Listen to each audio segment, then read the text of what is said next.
السلام عليكم ورحمة الله. Waalaikumsalam warahmatullahi wabarakatuh. Good morning, Ayman and all colleagues. Still anyone not yet come?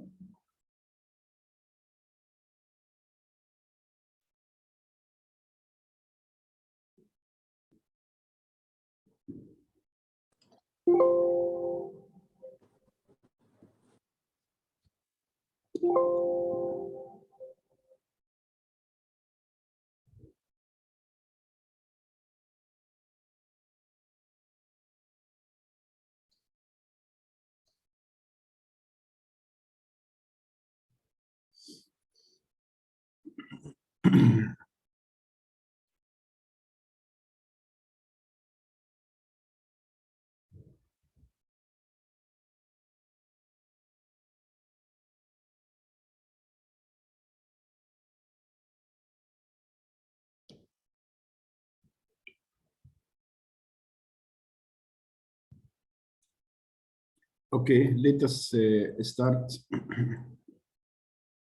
our topic today by Al-Kitab. أعوذ بالله من الشيطان الرجيم. بسم الله الرحمن الرحيم.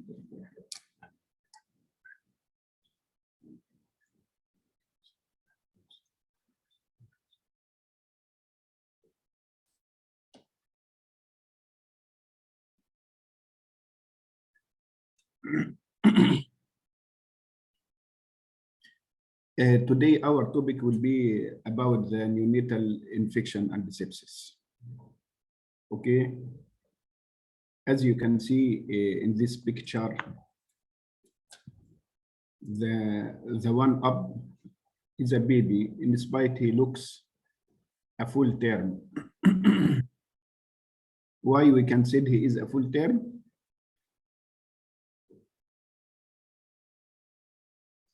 Anyone can answer for this child?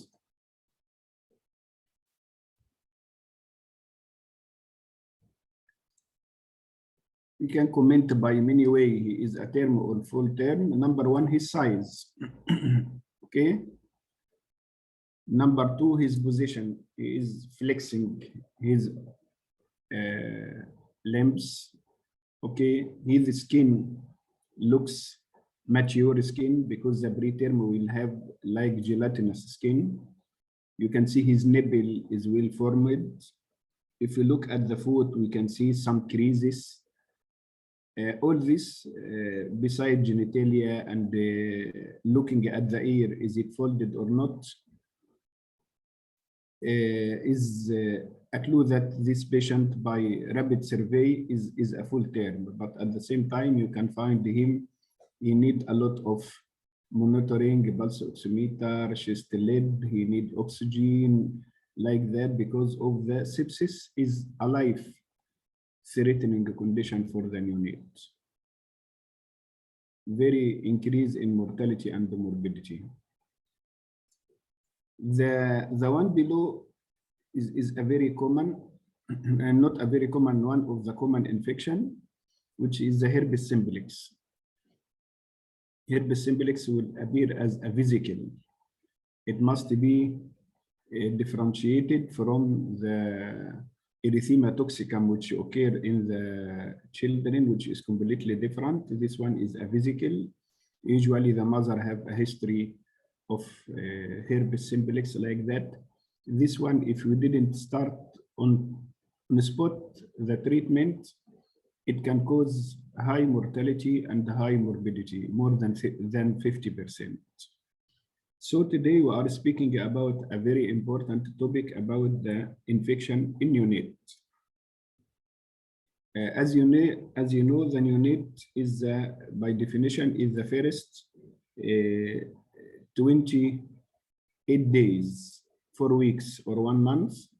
Okay, so today we are speaking about the definition of infection and what is the difference between infection and the sepsis its epidemiology, the classification, the clinical manifestation, how can we diagnose, what is the differential diagnosis of neonatal sepsis, which is very important to consider, because sepsis in neonate will be presented by respiratory issue, sometimes by hypotension and hypotensive shock.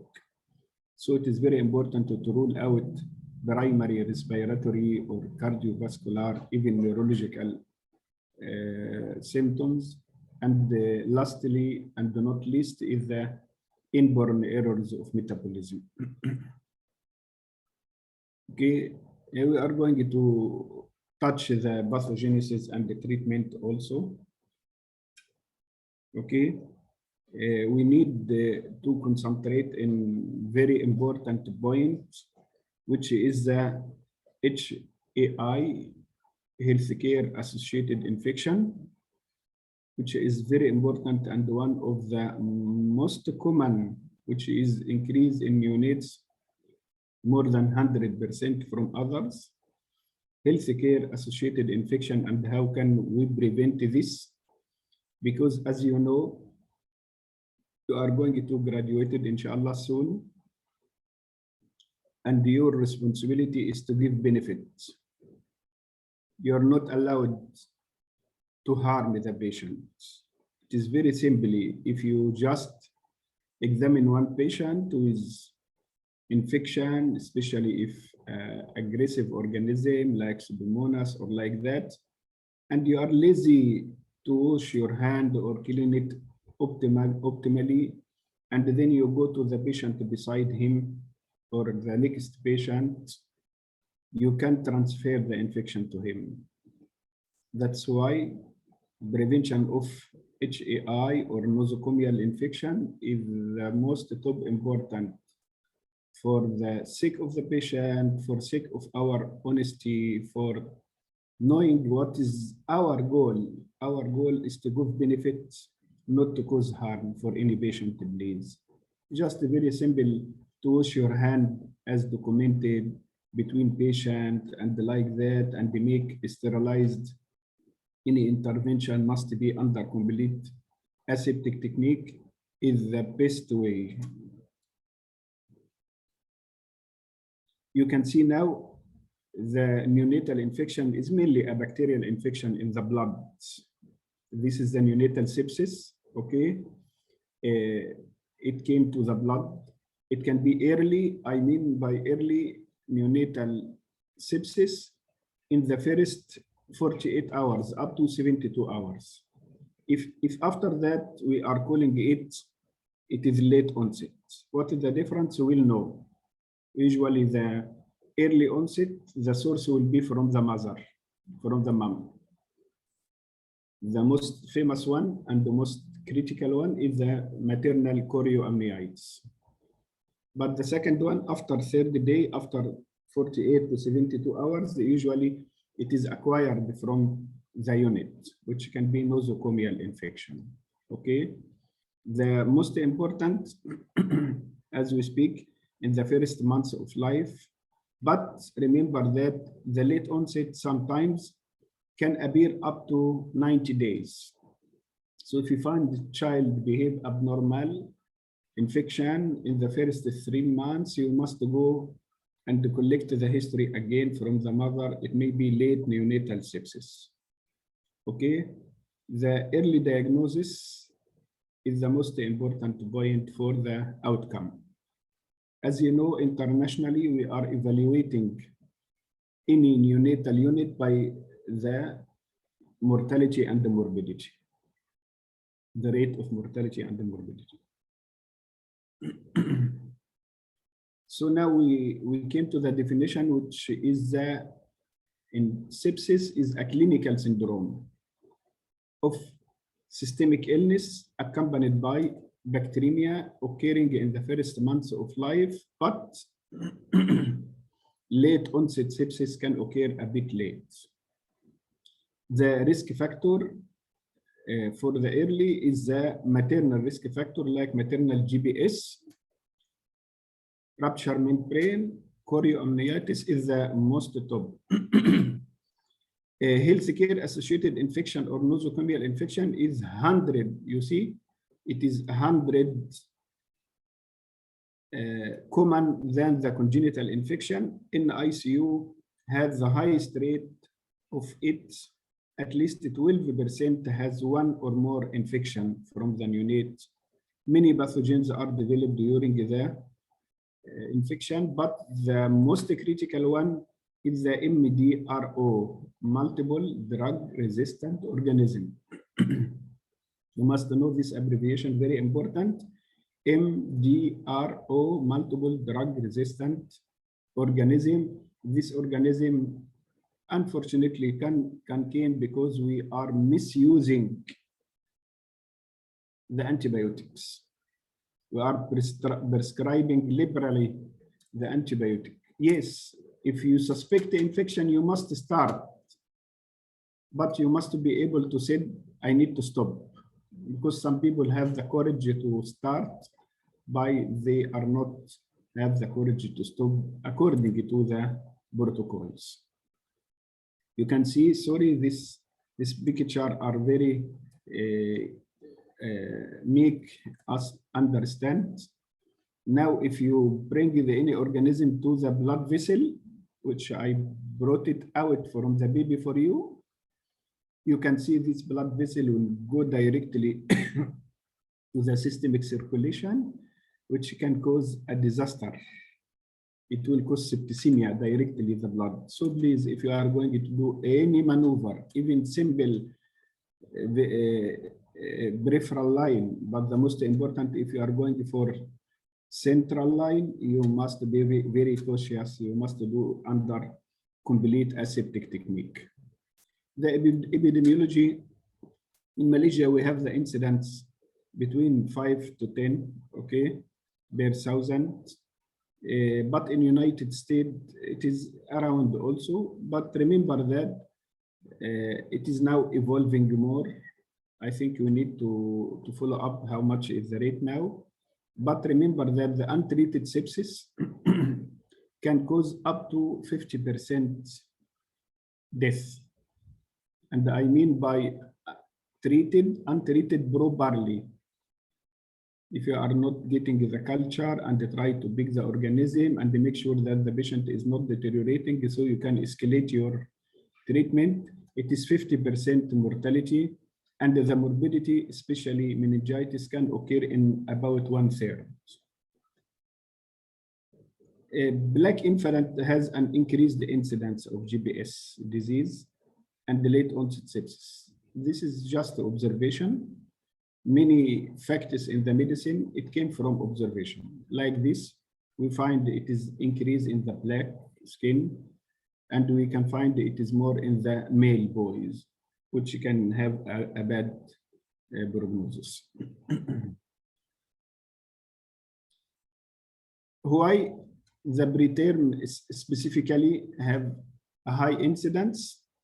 Because they are immune, still their immunity is not well built. They consider relatively immune compromised, and the immaturity of the immune system, and the decrease, which is very important. Usually the antibodies from the mother will start in the 3rd trimester to transfer to the baby. So if the baby cut it from this early, so he has no these antibodies. That's why the preterm consider immune compromised. The incidence of sepsis is significantly high in the infant with low birth weight. You must remember that usually the weight of the baby may be from 2.75 to 3.5, like that. If less than 2.5, we are calling him low birth weight, okay? If less than 1.5 kilo, we are calling him a very low birth weight. And if it is less than 1 kilo, it is incredible one. So if the weight of the baby is less than 1,000 grams or less than 26 weeks, okay, there is a very high incidence of infection. And the risk of death and the meningitis from the sepsis is very high in the infant with low birth weight. That's to say, in most of the patient, we are going to start the antibiotic upon birth.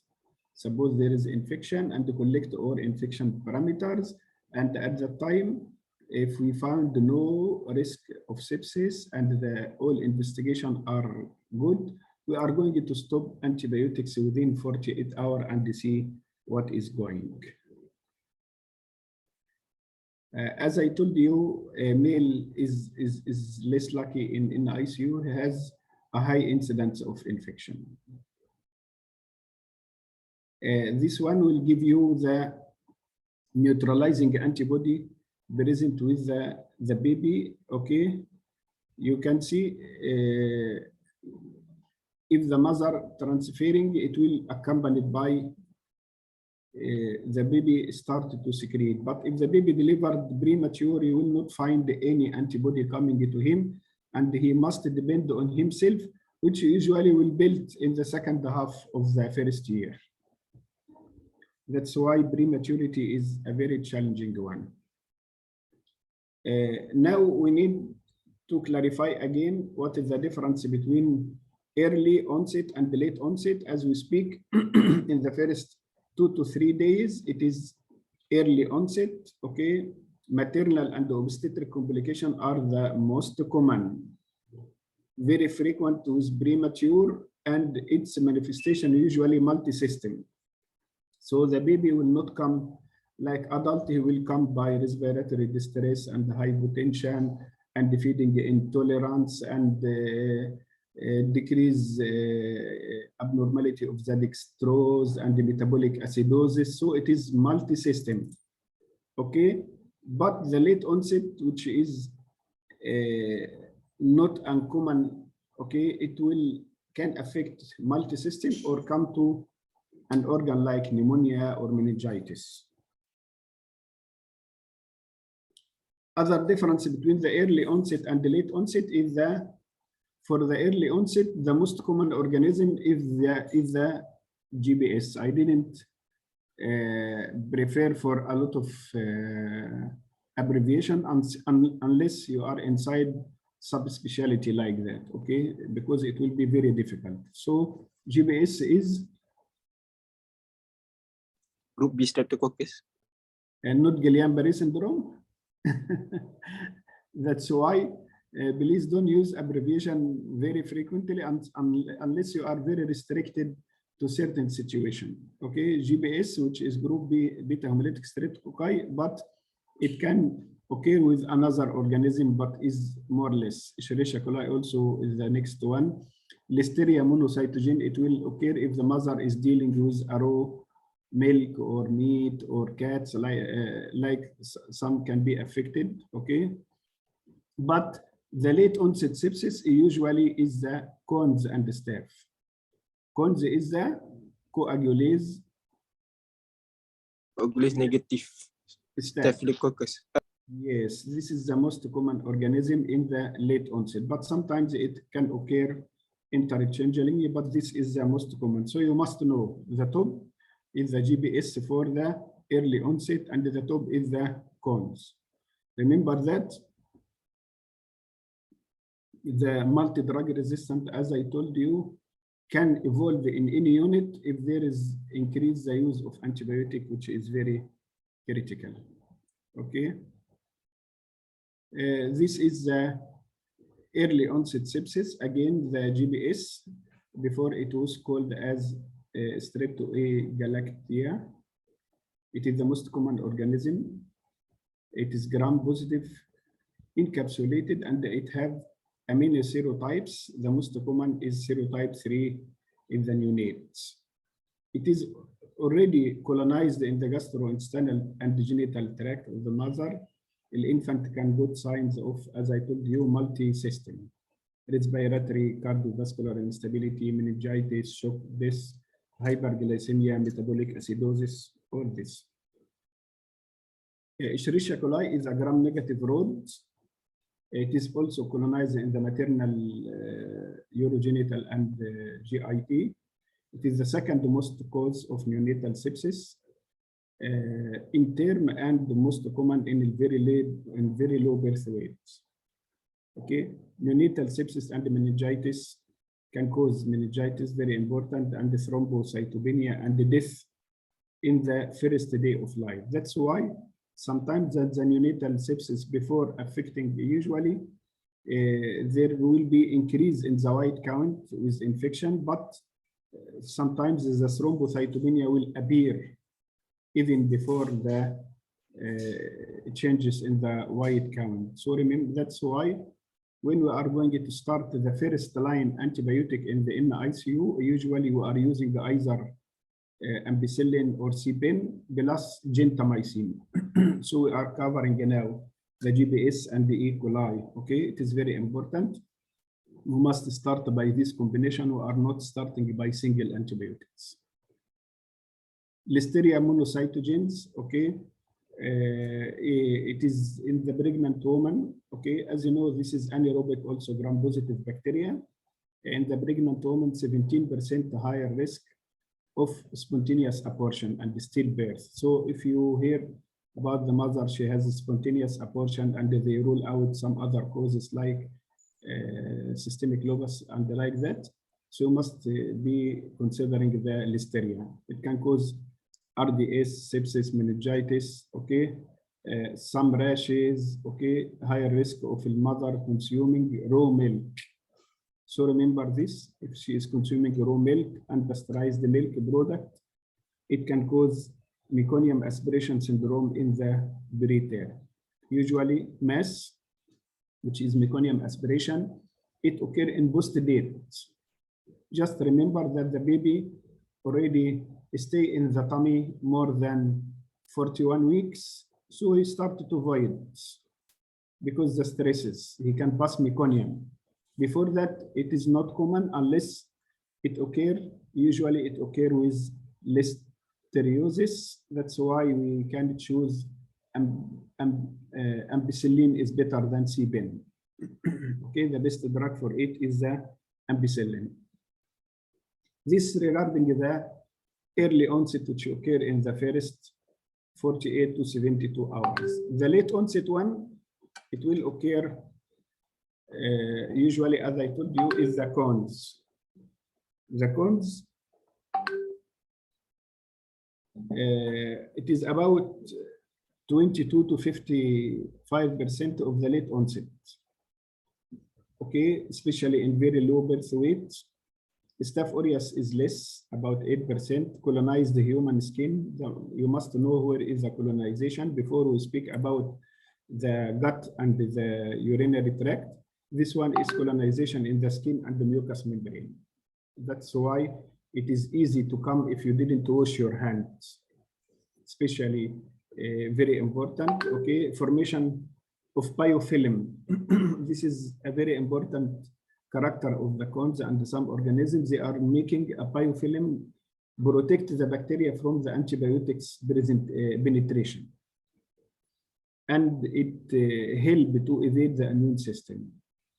Okay, that's why you must be cautious about this. Number one, try to prevent. Number two, if you suspect, be aggressive in the treatment, and don't forget that MRSA, okay, it is about in 28% methicillin resistant. So this organism has a capability to resist some of our drugs. Gram-negative organism like E. coli, again, Klebsiella, Pseudomonas, Enterobacter, all this, and the Citrobacter and Listeria are very common, okay, and it can cause this up to 70%.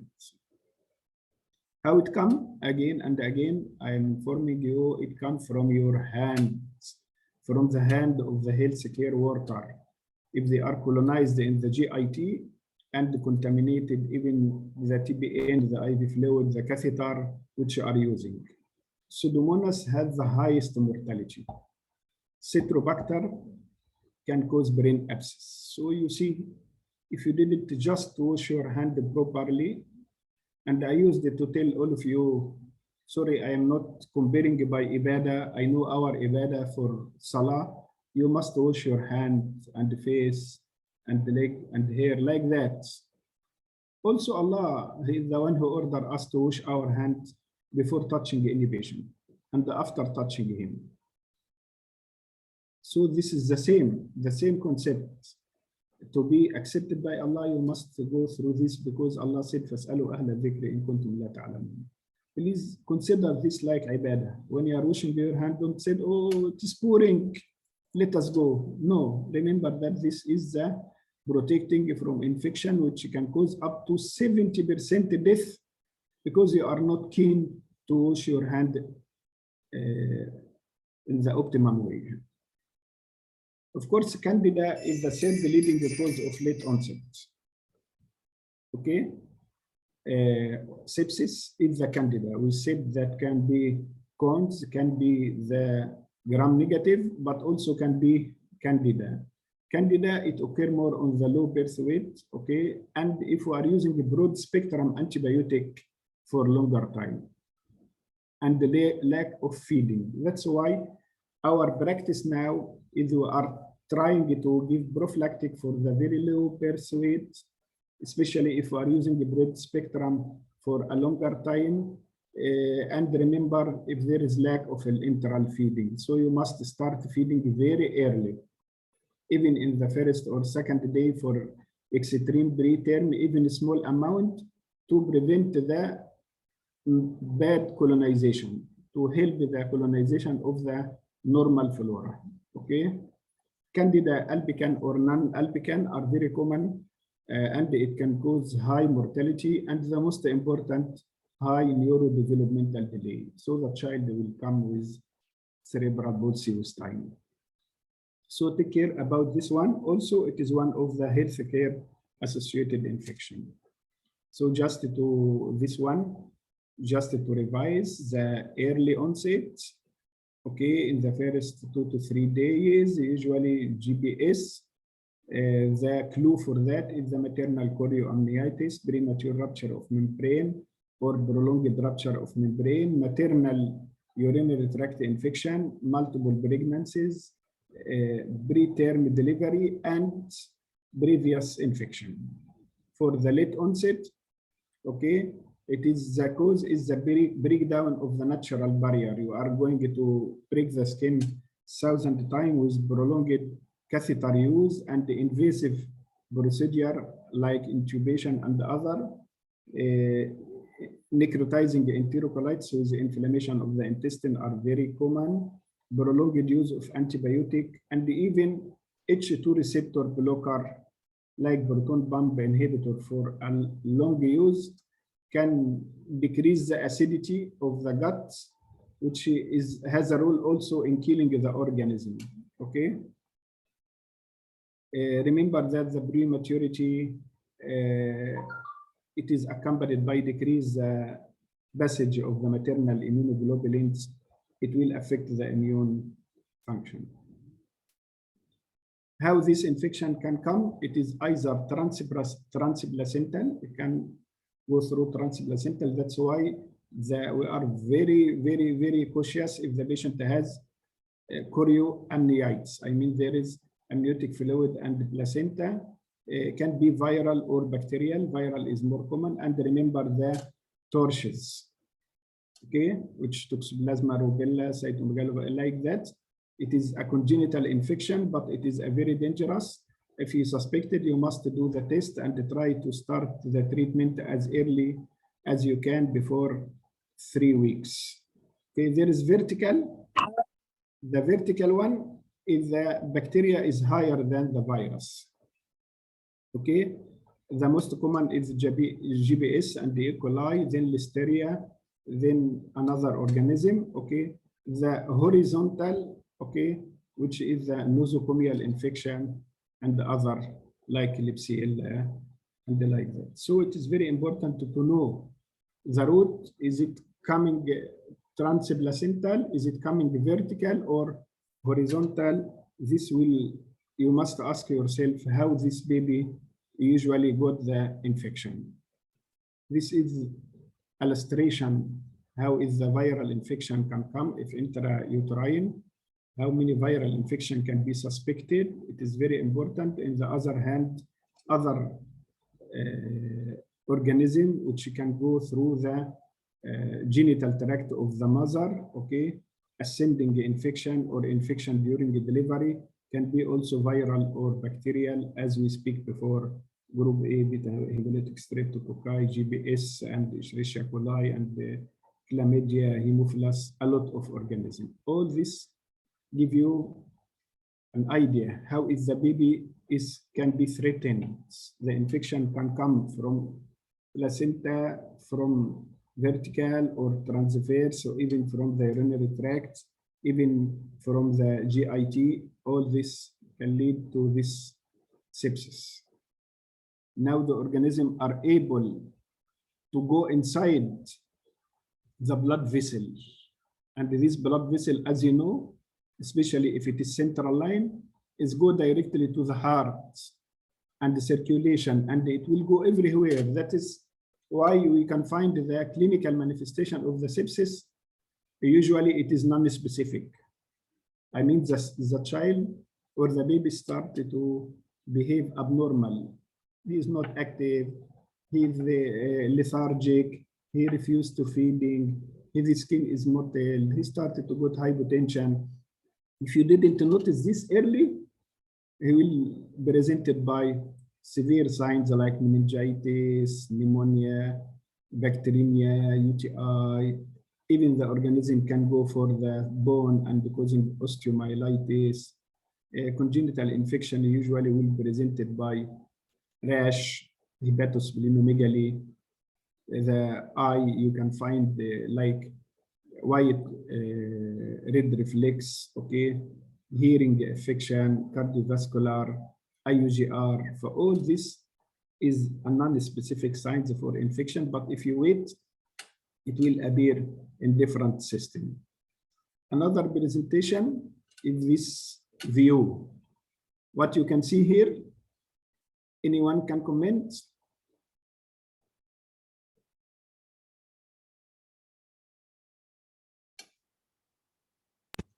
The skin looks very thin. Okay, so this is the skin of premature. What else? What you can see in the abdomen, it is distended. You can see the abdomen is very distended. Okay, you can see even the flanks are fully, and at the same time there is abdominal distension and the changing in the color. Changing in the color, it looks bluish or greenish. It is very dangerous. This is a picture of baby with NEC, necrotizing enterocolitis. This one of the very dangerous, and you must be cautious to detect it early. So the initial presentation of the sepsis is a clinical one, okay? Clinical sign of symptoms and sepsis is non-specific, and there is a differential diagnosis. As we speak before, it can be overlapping between the problem with the chest, like RDS or TTN, with metabolic disease, even with cardiac and CNS disease can mimic infection. Non-specific common symptoms is the temperature irregularity. I mean, the baby, if got infection, he will be hypo. Sometimes he can be hyper, but many times he has hypo, increase in the temperature. A change in the behavior, as I told you, he started to be lethargic, irritability, a changing in tone. His skin became poor perfusion, okay? Sometimes became mottling, cyanose, pallor, viticky, rashes, jaundice. All this is a sign of infection. And the most important is the feeding problem, like intolerance, vomiting, and the abdominal distension. So this is all non-specific, but as you can see, the sepsis can be presented in every organ on the baby. The cardiovascular system also, the child started to have tachycardia, okay? Tachycardia, and the respiratory distress and the grunting, nasal flaring, apnea. It is very important to notice that the heart with tachycardia and the hypotension and pallor, the gastrointestinal tract, the metabolic, I mean the glycemic control, the metabolic acidosis, the renal for oliguria, hematological like neonatal jaundice, pallor, thrombocytopenia, and BTK are very important. Less common symptoms, it is not less common symptom at the start, but if not diagnosed, it will appear with it, like seizure.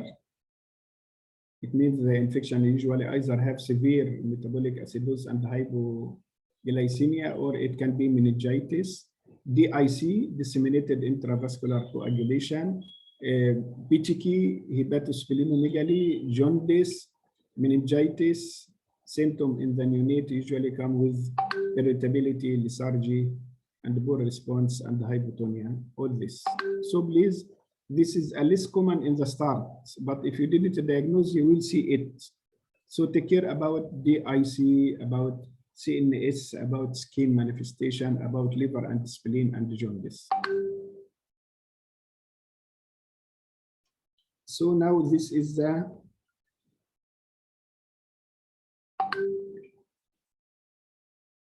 just a while.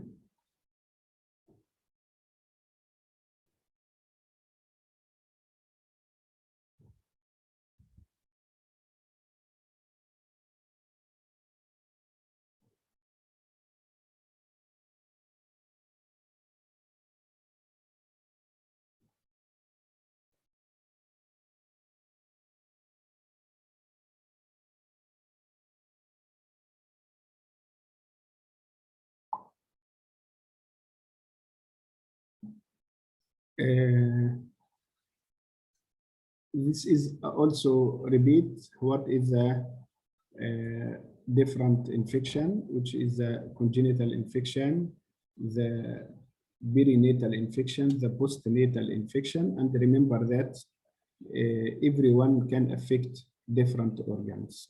Okay, this is very important to remember different organisms. The question now is these sepsis are very serious, and we know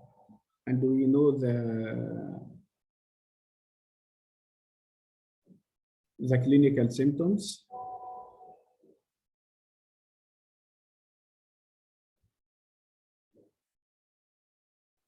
Okay, so it is very important for us to know how to diagnose. The first important, you must be able to detect the soft clinical signs, because many times it is very soft clinical. If you didn't detect it early, the baby will deteriorate. The second thing, what investigation, of course, is the blood culture is the gold standard for diagnosis. But remember that you can only pick about 40% only, because usually you cannot pick all. Okay, the rate of positivity of low intrapartum administration of an antibiotic, because most of the mother are given antibiotic and the blood volume like that. So it is very uncommon to find the sepsis, but the blood culture came negative for about more than 50%. Of course, we need to check for the blood. Also, culture for the CSF, if needed, we do CSF and the culture. If needed in urine, usually this after the 6th day. Uncommon to go to UTI in the first 5 to 6 days. The top important is the chest X-ray to see if there are any signs of infection or any signs of like pneumonia or any signs of cardiac decompensation or congenital heart disease. Okay. Of course, you must be supported by the history. So, as I told you, number one, you must be able to collect, if you feel that there is sepsis, you must be able to collect the culture, usually very rapidly, okay? And give the antibiotic within 1 hour. Don't be late, okay? Don't be late. We must collect the blood culture and other investigation, okay? And start the antibiotic very rapid, okay? In neonate, we need only single place blood culture. We are not in need to do many sites, okay? Number 2 is the CBC, full blood count, are very important. And you must know that the normal leukocytic count in Neonate is up to 25. Okay. If it is more than that, it is very important to consider infection, but sometimes the patient will present by thrombocytopenia, by neutropenia. All these are very important, which the immature, the ratio of immature to total neutrophil. IT are very important tests also. It will guide you about the risk of sepsis. Okay. Most of the cases you need to repeat the CBC many times after every other day like that to detect any changes, and sometimes even every day. The C-reactive protein are very important, especially if it is increasing in trends. Okay. There is another important test which is known as procalcitonin, which is a very important marker. It is better than CRB, but it is a bit expensive, but it can guide you even when to stop the antibiotic. There is another like interleukin 6 also. It is a marker of infection, but at least you must remember the C-reactive protein and the procalcitonin, which is known as BCT. The CRB level is not recommended as a sole indication of neonatal sepsis, and if it is there, we can give only short course of antibiotic. But if it is accompanied by leukocytosis and high risk factor and high procalcitonin, you must consider it as very important. Okay, that's why the procalcitonin, serum amyloid, and other can help. You must know this slide about the procalcitonin. It is a propeptide that produced by the monocyte and in the liver, and it is more sensitive than the CRP. In many times, if you feel that the baby has severe infection, you must go for coagulation profile, which is BT, ABTT, fibrinogen, or FDB and D-dimer. It is very important to be able to get this, because if the infection are severe, the baby can go for disseminated intravascular coagulation. Immunoglobulins, okay, in the serum may be helpful, especially for the congenital infection. So elevated, it is a marker of infection. If we are doing the CSF also, we must know that the normal of the cell in the CSF for neonate usually up to 20. And for premature, we can accept slightly higher, okay? But we are looking for increased white count, especially the polymorphs, okay? Elevated the protein, decrease the glucose, and of course, the top is the positive culture. But usually, we are giving the antibiotic before, so it is rare to get positive culture unless you got the sample before the antibiotics, okay? So this is very important about the CSF analysis. Of course, herpes simplex, okay, are very dangerous, as I speak to you before, because HSV PCR testing of CSF can be done if you suspect this, because the infection of the CNS by this virus carry 50% death, and the remaining may be handicapped. We are trying to keep the PCR of herpes simplex if we got any CNS abnormality, skin vesicles, and CSF abnormality for the infant. But if you find any vesicle, you must consider treatment directly with the antiviral, which is acyclovir. So as I told you before, any investigation are divided into lab, okay, RADs, bedside tests, and the specific tests, okay? So the lab, we speak about the RAD now, okay? It is very important to consider chest X-ray as a routine if the patient has signs of sepsis, okay? To see what is going in the chest, RDS or other, okay? Sometimes we may need to do cranial ultrasound, which now is the point of care, focus point of care ultrasound are very important. CT or MRI can be detected by now, really. With improvement on the ultrasound, we are using it a lot to diagnose if there any ventricular dilatation, if there any intraventricular hemorrhage, which are very important here to rule out any hemorrhage or dilatation. Now we can come to the treatments. The best treatment is the prevention. Again, the best is the prevention. Already our team in the ONG are trying to get the history from mother and start early treatment. But if mother came with sepsis and not covered like that, we must start to cover our child directly, even we are not waiting for the symptom. But maternal and prenatal care are very important from our side. From our side is washing your hand to prevent the nosocomial infection is the most important, but early recognition and the treatment is the most important point.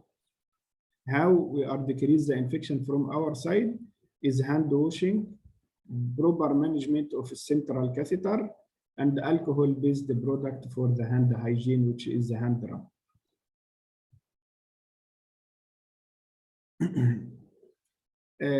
All this is the preventive measures we are using before, like IVIG. It is not proven to be used as a routine. Okay, anti-staph also have no effect. GSS sometimes the CSF not proven also. So we have many things. Okay, we are not using now routinely as before. Remember that sometimes the jaundice, okay, can present about a third of them can be related to infection. Some infection can be presented by hepatomegaly, about 30%. The poor feeding around that with vomiting, abdominal distension, and the diarrhea. This is by numbering, please.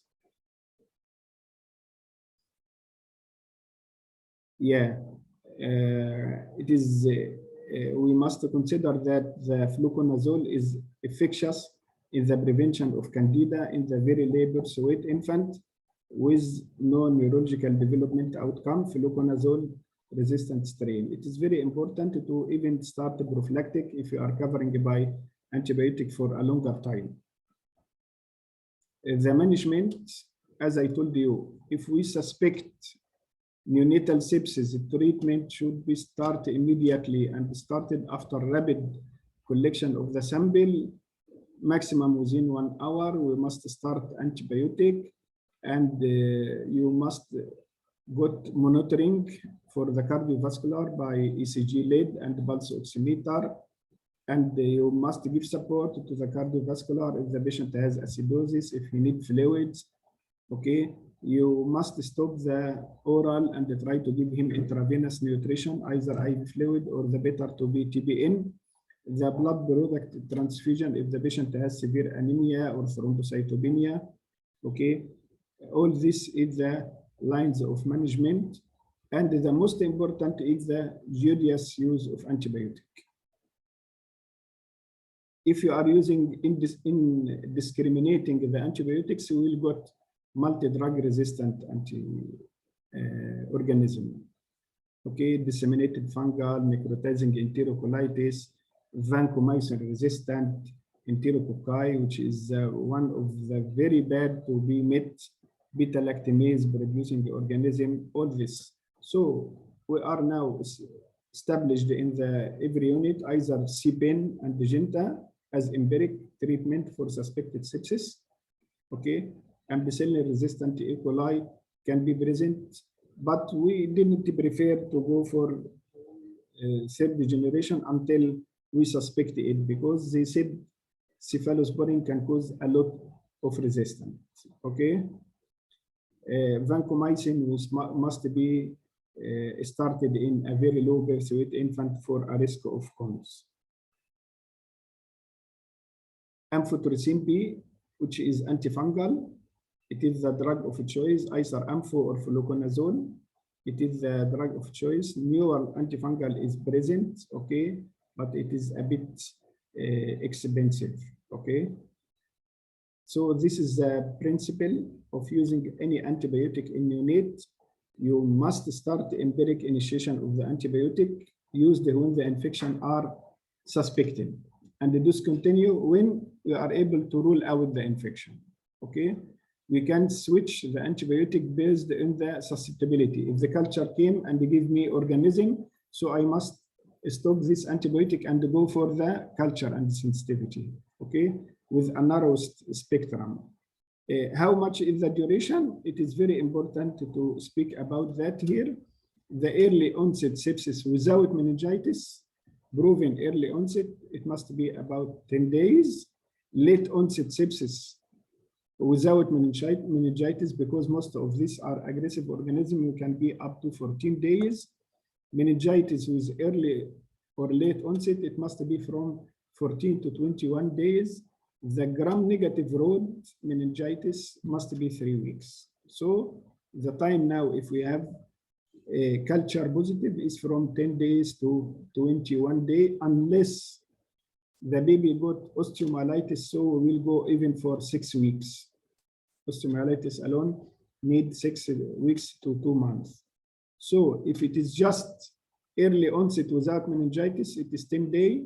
Late onset, it will be 2 weeks. Meningitis, it will be 2 to 3 weeks. Remember that, please. Osteomyelitis, it needs 6 weeks.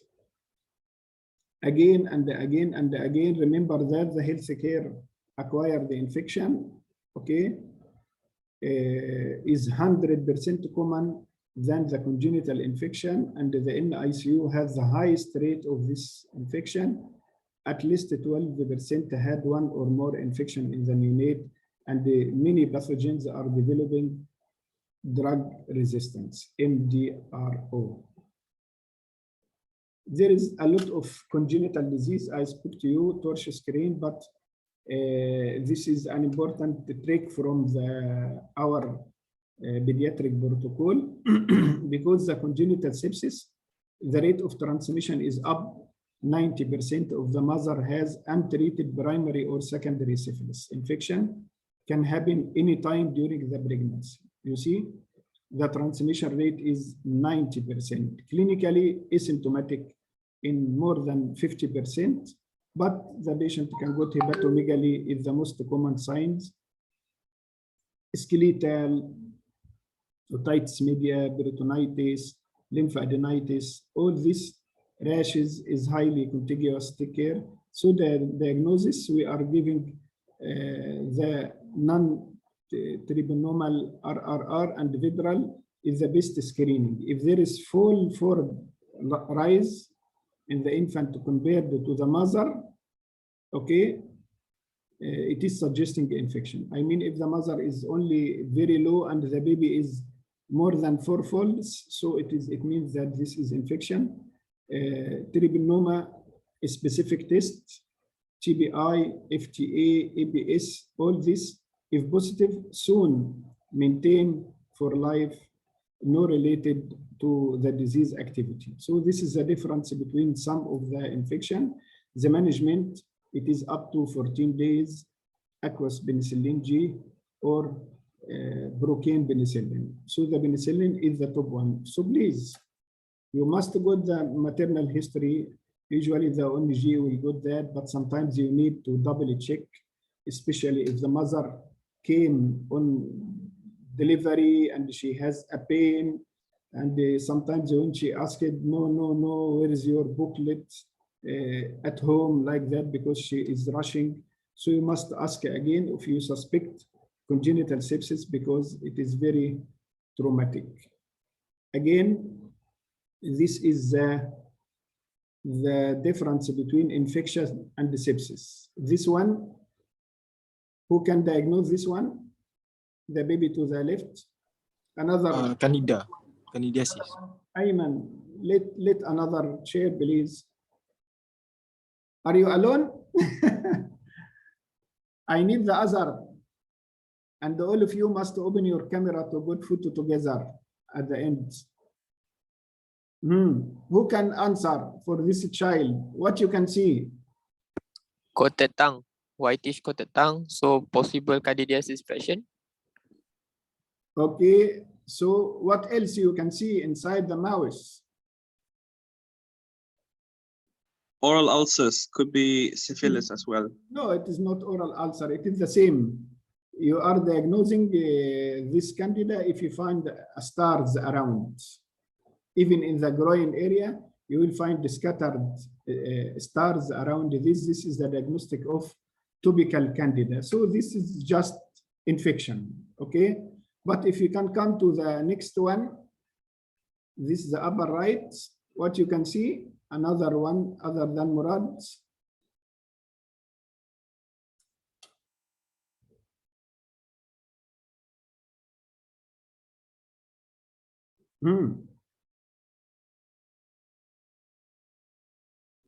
Can I try, Doctor? Yeah, try please. Necrotizing enterocolitis. Why? Because it's inflamed umbilicus.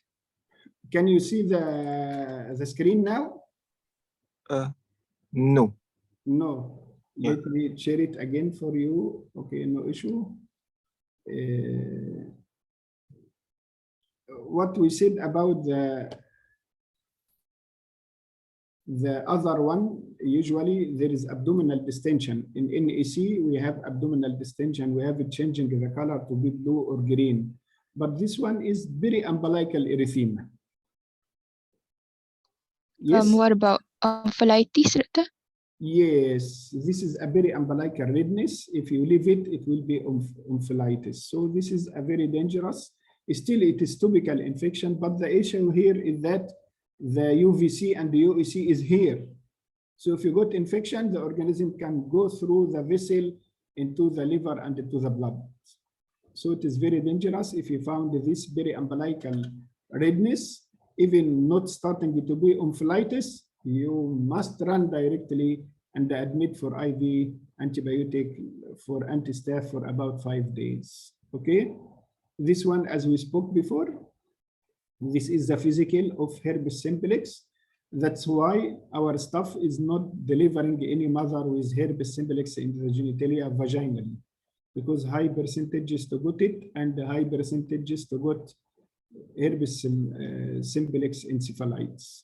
The other one, you can see how is the critical is the child to treat the infection. We are doing everything. We are doing respiratory support. We are doing monitoring. You are doing blood gas. You are inserting a central line for arterial and venous, and you are giving antibiotic. You are giving inotropes. You are giving everything. So please take care. The prevention is better than the treatment, so the patient can survive. And this is the home message for you. Careful history and the meticulous physical examination along with appropriate investigation are the essential for the diagnosis if any neonate has signs and symptoms or sepsis, guided by the history, the preterm, okay? If he is a preterm, if the mother has chorioamnionitis, if she has fever, if she has GBS, if she has UTI, leukocytosis, you must suspect early sepsis, okay? The early suspicion, okay, and the monitoring of the intervention and the accurate management can prevent a lot of complication, mainly in the septic shock, and prevent healthcare associated infection with the nosocomial infection, starting by hand hygiene and complete aseptic technique is the gold standard to prevent that. Suppose if you are face-to-face, we discuss one case of early onset and another case for late onset, and the third one for specific infection, okay? Usually, if you are speaking about early onset, we are discussing that the mother, as I told you, come with fever, with signs of infection, either UTI or like that, or the team feel that the mother, the placenta has foul smelling. So we are suspecting now early onset sepsis, and we must start the treatment even before the child is getting any symptoms. Okay. For the second one, the child already admitted to the NICU and he became improved and abruptly started to be lethargic. The feeling is unwell, started to vomit. So we are going to suspect late onset sepsis, a specific sepsis which you speak about, especially the syphilitic mother, which can be present and you must be able to detect it. I hope, is it clear for all of you? Now it's your turn if you need to ask any questions about the neonatal sepsis.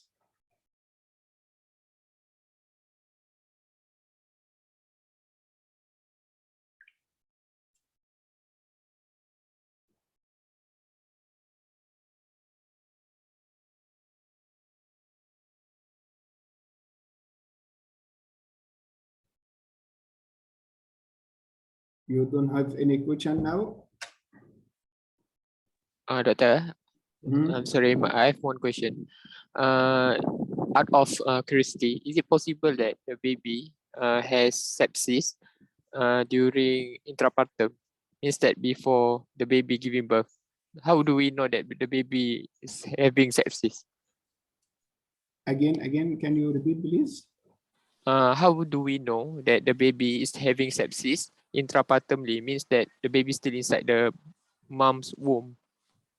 No. I am not speaking about intrapartumly. Sometimes if the sepsis is severe, he can go also with bradycardia and abnormal CTG and the meconium aspiration.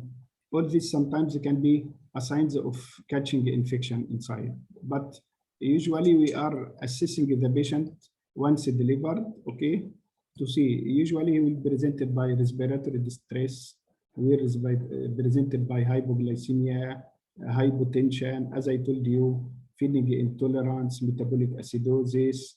All this is a signs of sepsis.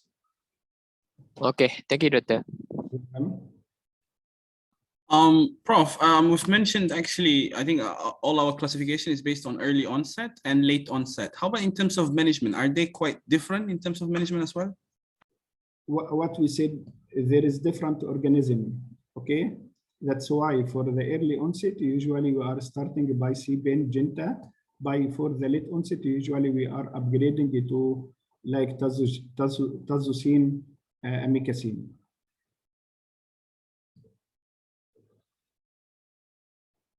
Is it clear? Yes. We are choosing a different. We are choosing a different organism, different antibiotic. If you start early, but for late onset, we are going for tazo, which is piperacillin, tazobactam, and amikacin. Unless we have suspected another certain organism, we are going through it. And this is by timing alone, 72 hours, right? It's not by later culture, blood culture. Of course, in anyone, sometimes there is nothing is 100% sharp. I mean, as I told you, even GPS is the early onset, but sometimes for late infection, we find GPS because the mother have it and not well covered. So we are going to change, no issue. The aim of the culture is to guide you what is the actual one. But we are speaking now what to start with. It's the same. The other patient with tonsillitis other than pneumonia, what you are going to choose. But sometimes the organism can come completely different. So for early onset, we are using C-benzenta. For the late onset, is the tazobactam and amikacin.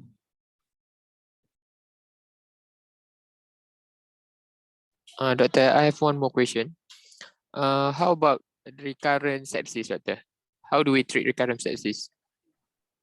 Is it we treat based on the early onset or the late onset? Because you said the medication different. Yes.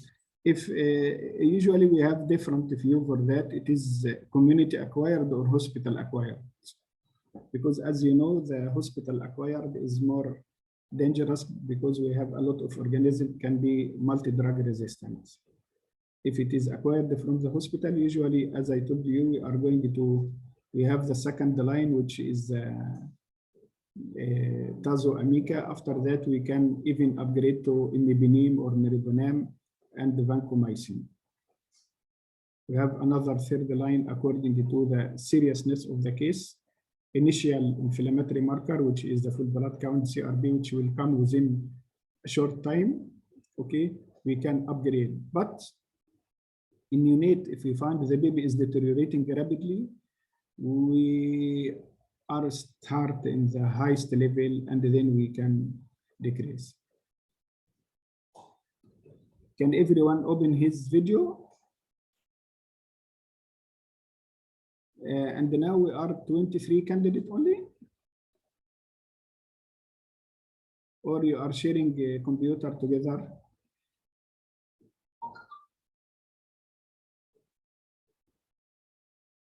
Ayman, how many candidates are you? 25 of us total. 25. All around, I can see that only 23, including me. Oh, I think so. Some apa ni auto have due to internet connection, I think so, because just now full. Before it was full. Yeah. Are you sure? See, 22 already 22. All right. Okay.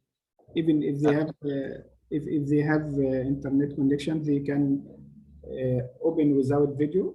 No issue. If they can, it is better just to remember your faces because the turnout is very high now. Started to know some names, then they are coming to us and others. Bismillah, let us smile.